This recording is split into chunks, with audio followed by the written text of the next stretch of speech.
সাইফ আলী খানকে বিয়ে করার পরে কি রমজানের মাসে রোজা রাখেন? এবার খোলসা করলেন করিনা। সাইফকে বিয়ে করে রোজা রাখেন করিনা? নিজেই দিলেন চমকে দেওয়া জবাব। আমি 24 ঘন্টাই খাই। রোজা প্রসঙ্গে সপাট করিনা কাপুর। দুধ চা আর চাইনিজ ছাড়া চলেই না। ভালোবাসায় বদল আনেন কিন্তু ধর্মে নয়, করিনার খোলামেলা স্বীকারোক্তি। রমজানে উপোস, করিনার উত্তর শুনে অবাক অনুরাগীরা। সাইফের ঘরে গিয়ে কি বদলালো বেবুর জীবন, জানলেন নিজেই। দেখুন ঠিক কি বললেন তিনি। বলিউডে জনপ্রিয় দম্পতি সাইফ আলী খান ও করিনা কাপুর 2012 সালে বিবাহ বন্ধনে আবদ্ধ হন। বয়সে প্রায় 10 বছরের ব্যবধান থাকলেও তাদের সম্পর্কের রসায়ন শুরু থেকেই দর্শকদের নজর কেড়েছিল। দেখতে দেখতে তাদের দাম্পত্য জীবন প্রায় 15 বছরের পথে। 2 সন্তানকে নিয়ে সুখী পরিবার গড়ে তুলেছেন এই তারকা দম্পতি। সাইফ ও করিনার প্রেমের শুরু ছবির সেটে। 2008 সালে মুক্তিপ্রাপ্ত ট্যাশন ছবিতে একসঙ্গে কাজ করতে গিয়ে তাদের ঘনিষ্ঠতা বাড়ে। শুটিংয়ের ফাঁকে বন্ধুত্ব প্রেমে পরিণত হয়। কয়েক বছর সম্পর্কে থাকার পর তারা বিয়ের সিদ্ধান্ত নেন। সেই সময় এই সম্পর্ক নিয়ে বলিউডে কম চর্চা হয়নি।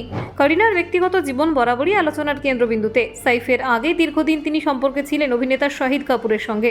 সেই সম্পর্ক একসময় বলিউডের হট টপিক ছিল। জানা যায়, শাহিদের পছন্দের কথা মাথায় রেখে করিনা নাকি একসময় নিরামিষাশী হয়ে গিয়েছিলেন।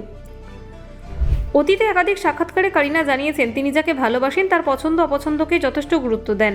প্রিয় মানুষের জন্য নিজের অভ্যাস বদলাতেও দ্বিধা করেন না।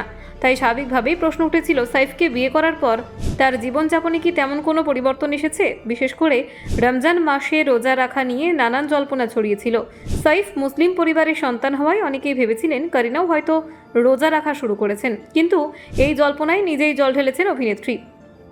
এক সাক্ষাৎকারে তাকে সরাসরি প্রশ্ন করা হয়েছিল তিনি কি রোজা রাখেন। উত্তরে করিনা একেবারে সপাট ভাষায় জানান তিনি রোজা রাখেন না। তার মতে তিনি 24 ঘন্টাই খেতে ভালোবাসেন, তাই দীর্ঘ সময় উপোস থাকা তার পক্ষে সম্ভব নয়।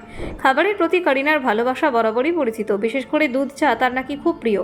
দিনের শুরুতেই 1 কাপ গরম দুধ চা না হলে চলেই না। তাই ভোর থেকে সন্ধে পর্যন্ত উপোস রাখা তার স্বভাবের সঙ্গে মেলে না।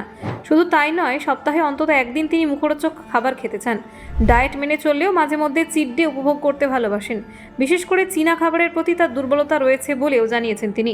করিনার এই স্পষ্টভাষী উত্তর অনেকের ধারণা ভেঙে দেয়। তিনি পরিষ্কার করে দেন, ভালোবাসা মানেই নিজের পরিচয় বা অভ্যাস পুরোপুরি বদলে ফেলা নয়, বরং পারস্পরিক সম্মান এবং বোঝাপড়াই একটি সম্পর্কের ভিত্তি। অন্যদিকে সাইফও বহুবার জানিয়েছেন তিনি কখনো করিনার ওপর কোনো কিছু চাপিয়ে দেন না। তাদের সম্পর্কের মূল মন্ত্রই হলো স্বাধীনতা এবং সম্মান। দুজনেই নিজ নিজ ধর্ম এবং সংস্কৃতিকে সম্মান করেন, কিন্তু কাউকে বদলানোর চেষ্টা করেন না। এই দম্পতির সম্পর্কের অন্যতম শক্তি হলো তাদের খোলামেলা মনোভাব। সমাজের নানান প্রত্যাশা বা গুজবকে গুরুত্ব না দিয়ে তারা নিজেদের মতো করে জীবন কাটাতে পছন্দ করেন। সন্তানদের বড় করতেও তারা একই মূল্যবোধ অনুসরণ করছেন। রোজা রাখা নিয়ে জল্পনার অবসান ঘটিয়ে করিনা স্পষ্ট বার্তা দিয়েছেন তিনি যেমন তেমনভাবে থাকতেই স্বচ্ছন্দ। ভালোবাসা মানে নিজের স্বকীয়তা হারানো নয়, একে অপরকে গ্রহণ করা। ব্যুরো রিপোর্ট, নির্ভীক বার্তা।